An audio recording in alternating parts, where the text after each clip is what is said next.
Teammates, we are back once again. If this is your first time listening to the Move Swiftly podcast, welcome to the show. To my regular listeners, it's like we are on a series, man. Listen, I've had the majority, for those of you who do not know, I will announce it again. My most recent book is titled The Six-Figure Athlete, in which I co-authored this book with about 11 other authors. No, it's like 10 or 11 other authors. Yeah, it's 10. No, 11. Sorry, 11 other authors. And I've had the majority of the other authors on the show. And today I have yet another one who has an incredible story. Again, I read your chapter, Reid, and it felt like I was reading my biography. So with all that, before I make this intro too long, Mr. Reid Meyer, welcome to the show. How are you? I'm doing great, man. Thanks so much for having me. Yes, and let's just jump right into it, man, because like I said, one of the things that stuck out to me about your chapter, it really touched my heart, is when you mentioned how much you fell in love with the game of baseball. You mentioned how much my personal love was football, but you talked about one of the things, I think on page 97 it was you were very, actually, you know what, let me just read it. I have it right here. You said, for those of you who'd like to check the scoreboard, I'm a white man attending a private high school in Texas with parents who are willing and able to financially invest in my sport aspirations. If this had been a video game, one could argue I started my journey on the easiest possible setting. So I read that, and I know I didn't have the white parents, but I definitely had two great parents that, they invested in my sports aspirations and things like that. However, things got to a point where they became very difficult. So I think the best way to start off this conversation is just kind of going back to that place where you were in high school, and then how do you go from there to actually being diagnosed with depression? That's if you were looking at it, it's like, how do you fill in that gap? I mean, you're going through it, you're obviously, you have these offers, you're a baseball stud, but then at some point you get diagnosed with depression. So I think the best way to kick it off is to just kind of start from there. It's just kind of fill in the gap, man. Yeah, absolutely. I'll do my best. Try to keep me on pace if I start going off kilter too much. So I will let you know, this is the Move Swiftly podcast, and we don't have any time limits, and nothing is off limits on this show. We keep it all the way 100, all the way funky. We just keep it. I don't just bring anybody on. So do your thing. Say whatever you got to say. Beautiful, man. Yeah, no, I dig it. So yeah, I mean, to your point, to kind of kick things off, I like I said in the book, right? I think I was in a position where I had a lot of options growing up. I was fortunate to be in the position that I was, and I think because of that, I grew up and happened to be, have the body and the size for a baseball player. I was 6'4", by the time I was 15 years old. I was left-handed pitcher. Had all of the makings of what these coaches wanted to see when it came down to that. Was able to go and get in front of coaches in different places.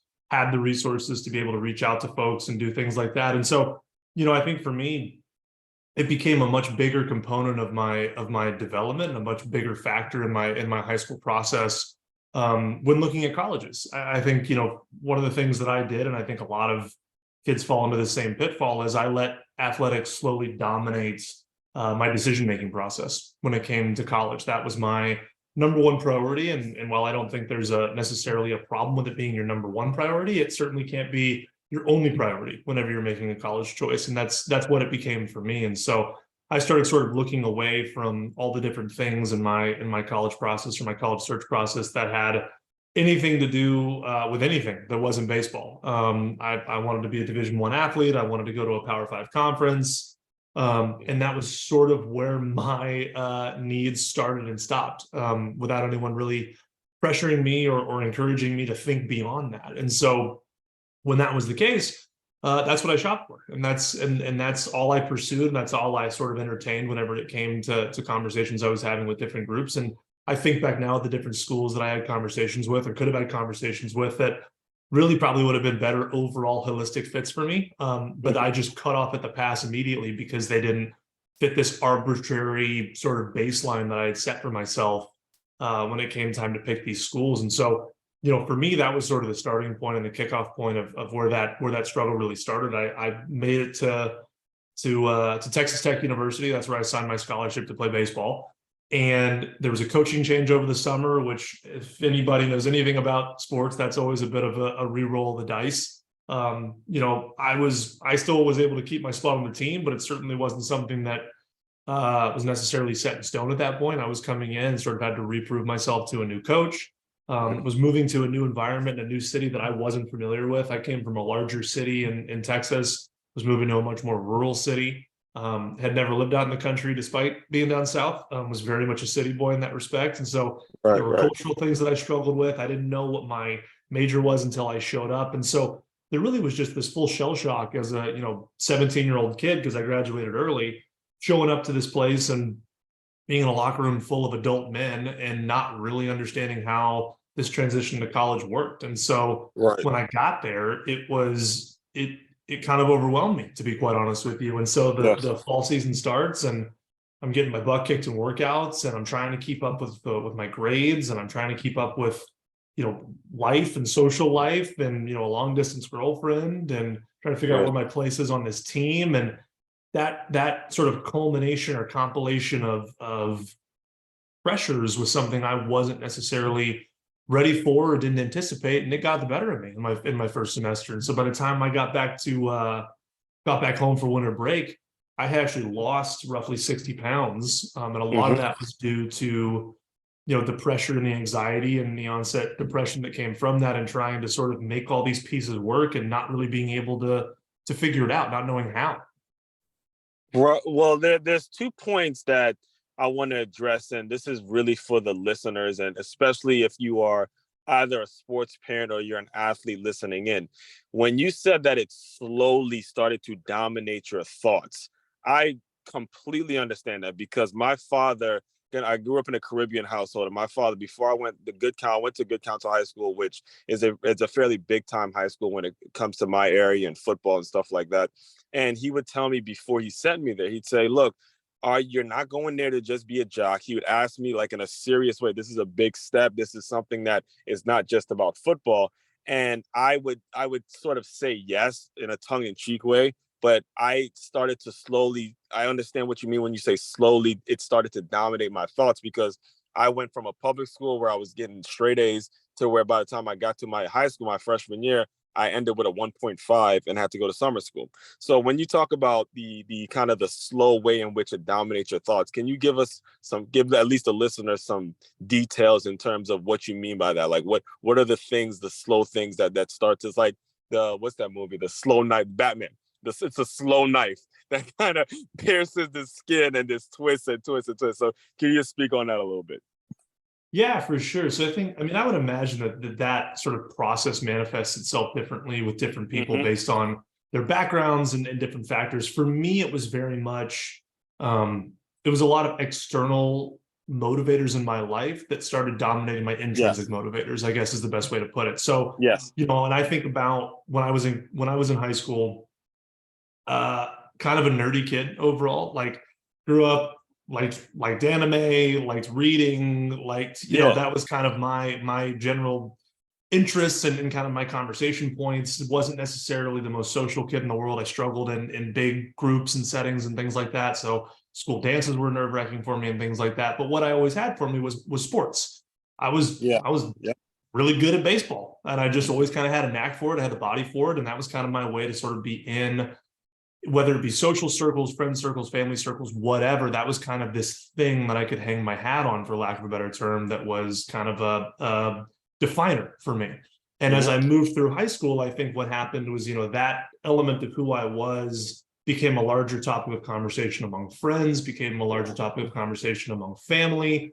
Now I'm traveling for tournaments. I'm being asked to be put on certain teams. I'm going to showcases and getting positive feedback from coaches, and, in a very sort of specific way where you start to kind of notice it, that, hey, you're getting pulled off to the side, and, more folks are coming over to watch you versus, and some things like that. And so I think, as I saw that sort of start to happen around me, as I just was playing the sport because I loved it and I wanted to be around it, those positive motivators were sort of affecting how I was thinking about it and how I was sort of placing it in my mind as time went on. I realized that this thing that I was good at, this thing that I was doing, was getting attention. People were now asking me, how was baseball going? Who was talking to me? Where was I being recruited? Where am I who am I going to play with that summer? And, you know, it became sort of this draw in my Yeah. life. And so as that started to happen, and again, I don't even remember it necessarily happening consciously so much as just that Yeah. became the point of conversation. That was all I really brought to the table when it came to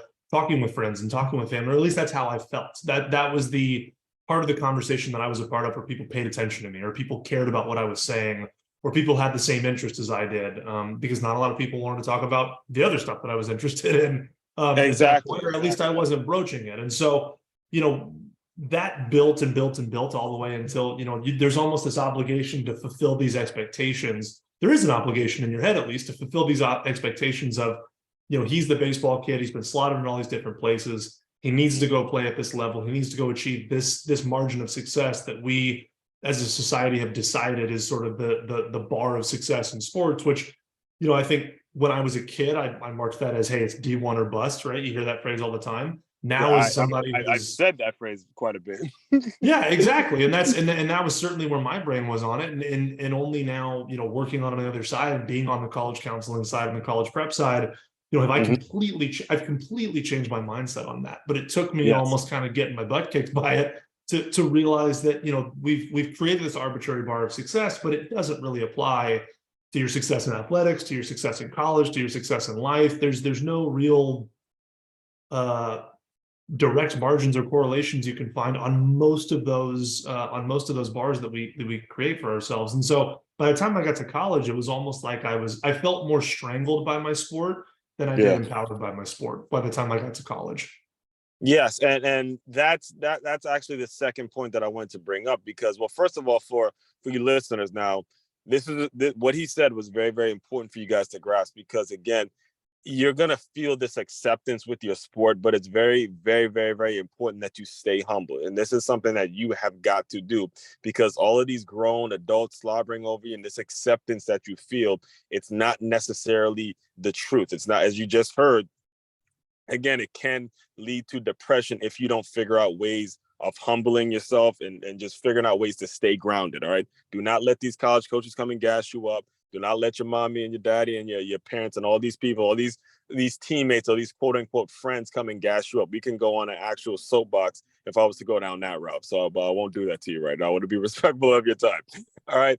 Now, you brought it up though, because again, like you, this is why when I was reading your chapter, it felt like it was like my biographies, because my first 3 years of college, I was on 3 different campuses. You were actually a little different. You 4 years on 4 different campuses. So can you, again, your freshman year, you get the diagnosis, and then now, you know, you're on all these different campuses. You know, how did you get to that point and then, you know, come out on the other side and figure out a way to start up a company named Athletes to Athletes, where now you're counseling young athletes on how to make the right college decision and things of that nature? Yeah, for sure. So I think, you know, my experience to career is probably one of the purest examples of do as I say and not as I do. Yes. I Yeah. very much, Yes. yeah. I mean, best way to describe it, I guess, is putting on a helmet and just kind of firing through it is really what my undergrad turned into. But Well, yeah, so now to the your term you use in the book is you majored in eligibility. Man, we used to talk about that all the time. Yeah. yeah, I mean that's really what it came down to, man. And by the end of it, I was stitching together 4 different schools and 4 different majors, and they just said, hey, this will get you to the end. And that's kind of, at that point, I was so beat up, I was like, man, I'll take it. That's great. So you know, so yeah, to your point, you know, I went to 4 schools in 4 years. I only played baseball at 2 of them because I burnt myself out halfway through, and kind of took that option away from myself really as I was going through the process. So I signed Wow. my scholarship with Texas Tech, and I'm there for a year, and it's just, you know, top to bottom, just sort of a bad experience, not because of Texas Tech, but just because of, you know, I didn't prepare myself appropriately for what that was going to be. So I'm there for a year, have a have a bit of a rough time there, decide to leave and go to Weatherford Junior College. So I transferred before the transfer portal existed, Mhm. and so I needed to go down to a junior college so that I would be eligible to be able to play. And so I went back home. I got back, you know, kind of to my roots with my old pitching coach, and just sort of tried to hit the reset button. Basically, hey, I still love baseball. I still want that to be a part of what I'm doing, but obviously the way that I tried this the first time didn't work. So let's go back. Let's kind of reset, see what we can do.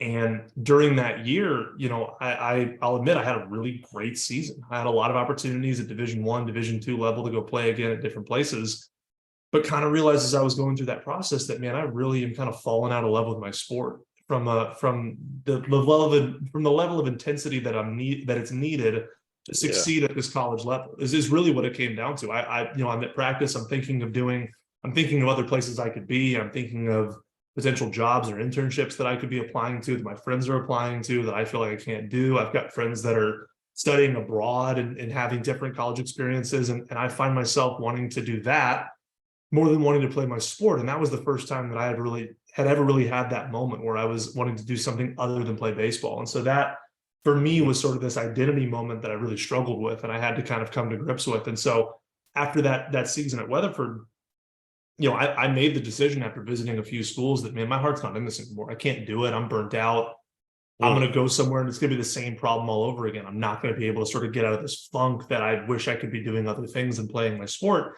And I think I just got myself, again, it was a burnout for me. I got so over involved with it that I think it started to define who I was, started to strangle my identity and my activities. And I couldn't get away from it. And so I needed to sever that relationship at that point. And for me, the toughest part and kind of the most impactful part of my chapter, you could argue, is when I made that decision to stop playing and to tell my parents. Because for me, that was and I think for a lot of athletes, that's how I identified myself entirely. It wasn't like I was somebody who played baseball. I was a baseball player.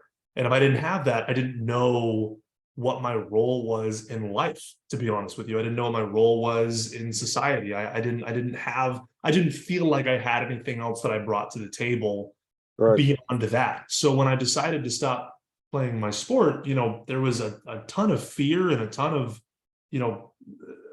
laid up by that depression and anxiety of what's next and an identification crisis in my life. And, that was sort of the lowest point that I was ever at in my process. And that's, I had a plan effectively to commit suicide at that point.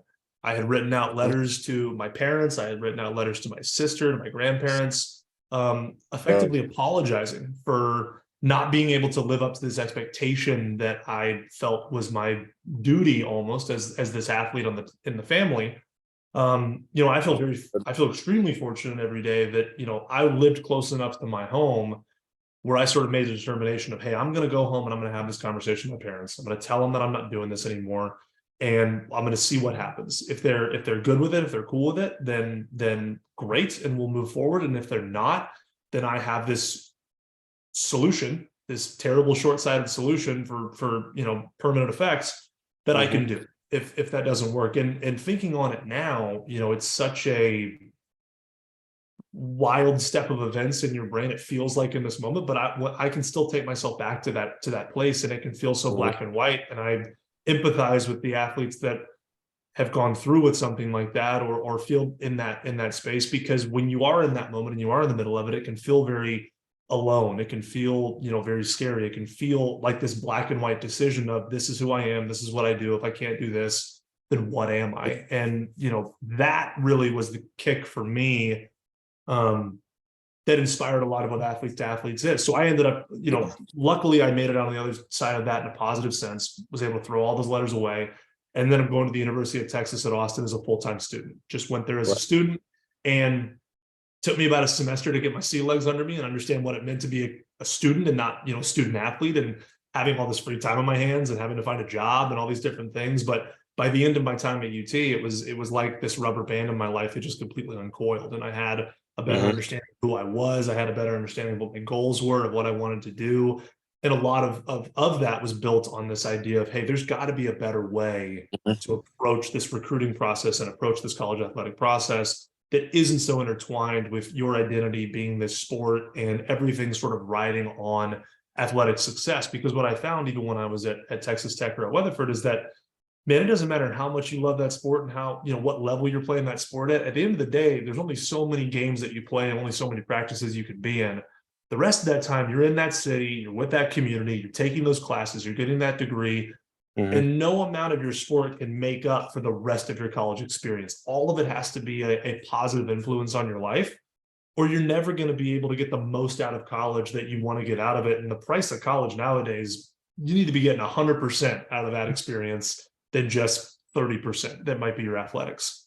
Yes, I mean, well, I read about, in your chapter, I read about the potential suicide thoughts that you had, and I didn't realize how deep it actually was because, again, you don't get that through reading a book. Eventually, you got to have a conversation with someone. So I didn't realize how deep you were actually already writing letters and you were actually committed to doing that. So, what, and as you just said, the thing that pulled you out of that was just being a regular student. So I think the best thing that happened is, or the best thing that you can explain, if you can take yourself back to that time, is, can you talk about possibly maybe a moment, or what was it about being a regular student? Because again, I totally get what you're saying, because I myself have had suicidal thoughts as well. So again, I 100% am with you. Now you got me into my place where I was thinking about, just was when I was trying to start up a team in Ocean City. I was thinking about just running in the river and just not coming back. So I get where you're coming from when it comes to that. But what pulled me out was just, again, the look in my mother's eyes, the look in these young kids' eyes, the look in knowing that my story can touch so many people. But can you, I guess, go ahead and just talk about how being at UT and being a regular student was able to pull you out and, like you said, give you a kind of a refresher on life. Yeah, no, absolutely. I think, for me, it was a bit of a two-pronged approach, or sort of a two-sided coin, I guess. So on the one end, I think the part that really hit me the most and immediately sort of in that short kick was my parents' reaction to me saying I didn't want to play sports anymore. I think for me, it was, again, this is who I am. This is what I do. This is my expectation. My family's committed this number of dollars for me to do all these things. We've sacrificed family time and vacations and things like this. I owe it to my family to continue to be this person. Yeah. And they were shockingly very content with my decision. It was very, they wanted to make sure that it wasn't something where I was just frustrated in the moment, or, feeling struggle about a particular issue or something like that. They wanted to make sure it wasn't one of those types of things.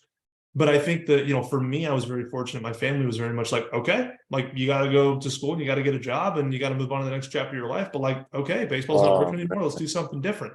And I Well, think just first of that all, general, we gotta shout out to the parents if you're listening. I mean, that they don't understand. That helps me. That does not just help Reid, but that helps not myself and all of the other athletes that are struggling with that. Even if you were struggling with suicide, or you're struggling with a deep depression and you don't want to be here, and your parents don't give you that reaction. Let's say your parents are like, man, fuck that. You need to play. You a baller. Know someone else cares. Know someone else cares. There are parents, there are adults out there that give a shit about your well-being, and they're not going to force you and pigeonhole you and put you in this place where you have this glass ceiling. So shout out to mom and dad on that. By the way, that happens on the show when there's certain things that get said on this show, I just have to cut people off and make a point. So, but shout out to mom and dad on that, man. Go ahead. Yeah, no, I know. And to your point, I feel incredibly fortunate. My parents had the reaction that they did, right? And that works out great for me. But to your point, that's not everybody's situation. That's not everybody's reality. And that sort of leads into my sort of second chapter, second tier of kind of that healing process, which was, man, when I went to UT, nobody knew that I was a baseball player when I got there. I had a couple of buddies that I knew at UT. It's a 50,000 person campus, right? I had a couple buddies that I knew there that had known I was coming from baseball and whatnot. To be honest, those really weren't the people that I spent a lot of time with, just because when I got to UT, I discovered that people cared about me as a person. They did, I found people that had the same interests I did. I found people in my classes who liked what I liked. I found people who wanted to talk about sports, not from a, hey, I can do this and I can do this, but just, hey, I'm watching the Brewers today, or I'm watching the Dallas Stars today, or what do you want to go do? And for me, that was sort of this eye-opening moment of, oh man, I am a person beyond an athlete, right? And I think that's been a theme that's been huge, I think, recently, which is fantastic in my opinion, that athletes are starting to really celebrate their identities outside of just being athletes. We see it at the professional level. I think we're seeing it, even farther down as we go. But that to me was that click moment of, I was able to connect with people at that school through various clubs, organizations, just general interests that I was going to, classes. And nobody even knew that I was a baseball player, and nobody cared. They wanted to spend time with me because of me, or whatever it was that I was bringing to the table that day. And I had never really had that before. I hadn't, since I was sort of defined as this baseball kid in high school, when a lot of my normal socialization happens outside of my parents setting up play dates. That's really the crutch that I had to lean on. And so when I didn't have that and people were wholly unaffected by it and liked me for me, I think that was that moment of, to your point, somebody Yeah. out there doesn't care that you play that Yeah. sport and play that sport. And I think before it, that was almost intimidating to me that they wouldn't care about this thing that was such a big deal to me. And then it became such a relief in the second half of my life where it was, man, I don't have to rest on the laurels of my athletic success to build long-term relationships with people that care about me and want to be around me. And if I look back and really think about it, that was probably the case for a good majority of my friends that I had and even who I played with, and they were probably all struggling with similar thoughts as that. But until you experience it and have somebody really come at you, have no idea what your athletic background is, and enjoy you as a person, I think it doesn't necessarily click until you feel that. Yes. Yes. And that is very important because it does lead into not only just friendships, but also romantic relationships, and then how you raise your family, and then how generations get built. Like if you're dealing with, in my sport, there's a lot of players that are football players and they're dating girls like them just because they're football players, and I'm sure you go through the same thing. And I have the conversation all the time, is you think that's someone you should marry, when it's no, if you didn't play that sport, would she want you? And when they ask that question, it's like, you're right, we got to get deeper, we got to figure out who really likes us for us. And that's why I really want to get to what you're doing with athletes to athletes, the business you're in, because this one is a trigger for me, Reid. After college, my first job was at a scouting company named National Scouting Report, and I would go and watch the game. I went to Alabama. I paid I think it was like 1,900 or something like that for my licensing fee, or my, what's it called, the franchisee fee, or whatever it was. I was an independent scout. And, I would go to these games and I would go put eyes on kids. I would do everything the right way, and then get the parents numbers. We'd all have a sit down, and I'd end up charging them, or try to charge them. I'd end up selling them, trying to pitch them a similar service like yours. It was 3,000 or something like that. And I'd shop them around to certain colleges and all that. And me and that company really had a rough ending, because I told them, look, we're in a different world now. I'm not going to just, try to charge everyone. And nowadays, kids can put their profile up and they can kind of shop themselves or whatever it is. And there's so many services out there like that, where the agent type person gets looked at as very shady. And that's why I want to kind of give you the platform to speak to anybody who may say, hey, those kinds of services that say they're going to help a high school kid get to a college aren't great services. So can you kind of speak on how yours is different, and how you started yours, and what makes yours unique? Yeah, absolutely. And I appreciate the opportunity to talk about it.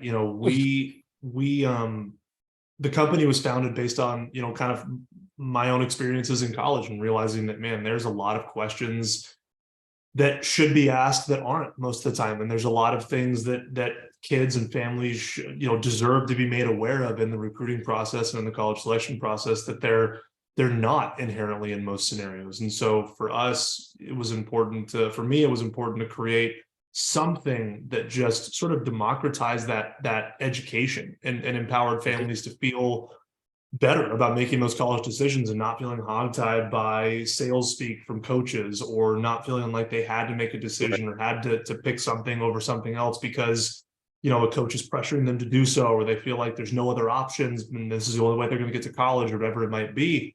That was something that was very near and dear to my heart. And then on the other side, to your point, I think all of the things that I knew about growing up were these recruiting sites. Yeah. And there's a bunch out Recruited, there. NSA, all of them. Exactly. Yeah. Pull one out of a hat. There's 75 of them. They all look Right. exactly the same. They all charge the same way. They all do the same thing. And really, when it comes down to it, for 99% of kids, it doesn't do anything. Right. Coaches are preconditioned to ignore those spam junk emails. They know that kids get on there because these folks are trying to charge folks to get on there. A lot of times, those custom packages they built and things like that are people who will take them through a couple basic workshops or a couple basic lessons. And then if it doesn't work, or if they're not getting results, they gaslight the family and tell them it's their fault for not doing enough, or whatever it might be. And So it just was it came from this recruiting background, and they were trying to leverage relationships and all this kind of stuff. It just wasn't working. It wasn't answering the question that needed to be answered. It wasn't answering the important issue when it comes down to this, which is what we're doing, which is, where is your best college fit? Take athletics out of it, and take athletics out of it entirely to begin with, which is what we do, and say, what are your needs and your wants in a college experience? What do you want to get out of it from a degree? Where do you want to live? Who are the people that you want to be around? What is the community that you want to be a part of? What is the network that you want to build out from to create your 40-year career trajectory when sport inevitably ends for you, whether you play professionally or not? What are all these things that you need to succeed in college? Which is why I went and got, all of my professional background is now in college counseling. So we will shout it from the rooftops. I'll say it today. I'll say it anytime people give me a chance. We are not a recruiting company. We are a college counseling company. We're a college prep program. That is what we do. We just happen to tier our groups towards student athletes. So does that include helping kids get a suite of recruiting information figured out? Yes. Does it include helping kids manage the reach out process and knowing the best ways to sort of fit cadences with coaches and things like that? Yes. Are we a representative of that student athlete? Not at all. That kid needs to want to do it more than anybody else in the room. And that's the most important part of this process. So when we start with any family, the first thing we do is say, look, take your sports, take your athletics, put it in a box and put it up in the corner. If you want to play college athletics and you have the talent and you have the drive to do it, that's not going to change. I don't have to teach you how to want to be a college athlete. That's not part of what we're doing here. What I'm going to teach you is how to think about college and how to think about evaluating colleges and exploring colleges. We need to find out, what is it that you need in your college experience that's going to help you succeed, both short-term and long-term, both in the 4 years that you spend with that team, right, on average, and then the 40 years beyond when you're leveraging that degree to create a lifestyle for yourself that allows you to do the things you want to do, live in the neighborhoods you want to live in, marry the people you want to marry.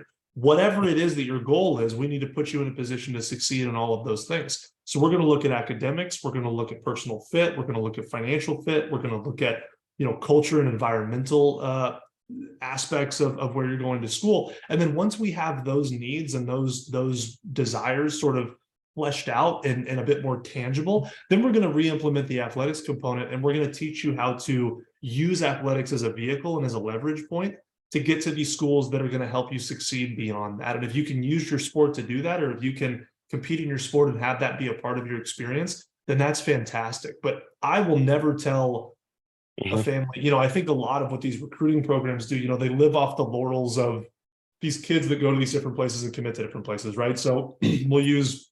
And it's not only the companies, but there's actual in my sport, there's actual high school coaches that do this as well. There's actual high school coaches that use the relationships they have with college coaches to entice kids to keep playing, or to use, like, let's say someone commits to some D3 school but doesn't like it and ends up transferring. They're able to now go to this family and say, oh, well, I have 6 or 7 kids committed to college, or someone commits to a JUCO. Now all of a sudden you're going to families and say, yeah, I got guys committed, and now you're enticing families. So it's gotten even worse than when I left. It's not only that there's third-party agents, now there's high school coaches who are third-party agents, and now they're trying to leverage themselves for college coaching jobs, and it's in the absolute mess. It's a mess. Yeah. So what you're doing is so awesome, because again, the element of taking your athletics, putting it in a box and saying, good, you're good at that, but put that away. That is not what your college experience needs to be centered around. Okay. I'm talking to you. You are not Caleb Williams, guys. I'm just giving them 99% of you guys are not going to be Caleb Williams. You're not going to be CJ Stroud. You're not going to be Tua Tagovailoa. You're not going to be those dudes. I'm talking to 99% of you right now. Not going to happen. I get your mommy and daddy's telling you you're that good, but you're not. Go ahead, man. Yeah, no, I mean, you hit the nail on the head, right? It's not just high school coaches, it's club coaches. It's, everybody kind of has that angle, and the argument of the marketing to it is, hey, we get this many kids to Division I, or we send this many kids to this school, or whatever it might be. And my argument to that is, that shouldn't be the goal that you're pushing towards. That shouldn't be the thing you're proud of. You should be proud of, what is the retention rate of your kids at the school that they go to? What's the graduation rate of the kids that go to the schools that you put in? What's the satisfaction rate of their community? Have they found a place where they feel like they belong? When they call you, Are they saying, I don't really like where I am, it's kind of tough, but Yes. but I'm on the baseball team, and hopefully I'm going to play next season or whatever. I mean, what do those conversations look like, right? We want our kids to call us and have sports be the third or fourth thing they tell us about, because they're excited about the city they're in, they're excited about the people they're around. It's a holistically satisfying experience for them, and that's what we're shooting for. And so I think for us, that's where I get a little bit. That's where I struggle, is that using that leverage point of, we send X kids here, or we have this many connections or whatever. Not only does it sort of, in my opinion, take advantage of those families and sort of fear tactic them into trying to work with you with the expectation that they're going to get into X school or Y school because of some connection you have or because of some pipeline you have. But really, it's super limiting for the kids and where they're looking at schools, right? I mean, you've got literally over 1,000 NCAA institutions that exist in the country, and every one of them can provide you some unique level of support, opportunity, family, culture, insert thing here. And so if you're being reactive in the recruiting process and you're letting coaches dictate the schools that you look at and the schools that you pay attention to, rather than being proactive and pursuing the schools that you feel fit what you need best, and allowing those coaches to give you feedback and sort of sift through what's a good fit and what isn't a good fit, then right away, I mean, with a flick of a switch, you are cutting off 95% of your school opportunities in the country, simply because you're letting somebody else dictate your storyline on where you go to college. Right. And I'll even take it a step further for anybody out there that is wanting to work in sports, that wants a career in sports. Here's how that damn near ruined my career. I was scout. This is back when I was with NSR, Reid, and I was scouting a basketball player. I believe it was in Northern Virginia. And like I told you, I actually put eyes on the kid. I recruit and I see who actually stands out. So it's not one of these services where I'm just gonna, where you can just sign up wherever. Someone actually has to watch the kid and see if he can play. So I was there in the stands by myself, and a dad approaches me. He goes, "Hey, sign my son up to something like to NSR." He recognized the logo. He goes, "I signed my son up to that. However, I never heard back from the scout." So I told him how it works. He goes, "Oh my God, he took my $3,000 and I never heard from the guy." And so you gotta understand, I took this job think that it was gonna give me a college coaching job, not realizing, oh my God, now I'm one of these guys now because of who I'm associated with, right? Because of the company, the decision I made. Now I'm associated with this dude or this company that is scamming parents out of their money. So now the whole college coaching route for me, it was from that night on, I said to myself, you know what, entrepreneurship. And that, when it comes to being an entrepreneur, guys, look, a lot of us don't plan it. Sometimes it just has like situations like that happen to where, again, you have no other option. You just got to grind. So when that happened, I realized, look, I got to serve a different purpose. I got to come out here and do something different, because that sucks. I took the job thinking I was going to get my foot in the door for a college coaching position. And now all of a sudden I'm scamming families. So it significantly ruins the career. So that, again, with your company and everything I've read about it, I was so wanting, and I'm glad you clarified that for me, is that it is not, all about athletics. It is college counseling happens to be athletic background. So I'm glad you clarified that. Yeah, no, I appreciate the opportunity to do so. And yeah, I mean, to your point, right? It's so many people get into that you want to help people, right? And that's your story as well. You want to help people, you want to find a way to help. Unfortunately, the structures that currently have a lot of the market landscape are a little more worried about their bottom line than they are about, making an impact and making a difference in that community. And so we're sort of trying to do our part to take that back a little bit and kind of redefine, what families are owed when it comes to preparing for these types of things. And that's, we try to be very transparent with our pricing. We're very transparent with our programming. Every kid, they're going to see their schedule. When they see us, they're going to know, we're with our kids minimum 6 months to a year, depending on the program they're with us. And so we build a relationship with those families. We build a relationship with those kids. The number of people that have worked with us or not worked with us, and then gone and worked with another insert recruiting group here, right? And then come back to us after, 3 to 6 months and say, oh man, that was not what we thought. What is crazy. I mean, that's shoot, they're probably one of our best marketing tactics. And if you really want to break it down, just because they're not putting their students first. That's not the goal of what they're doing. And it's so unfortunate, but that's really, that is at the core of what we do. Right.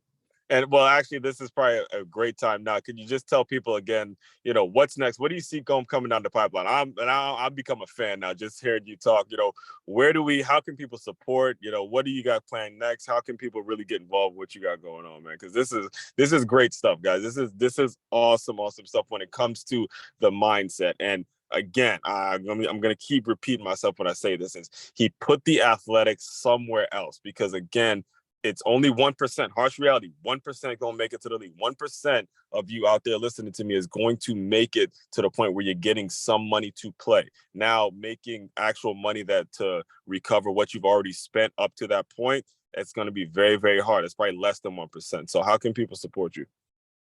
Yeah, no, that's we'd love to connect with any and all who want to be a part of what we're doing, right? We love to connect with college athletes. We love to connect with former college athletes.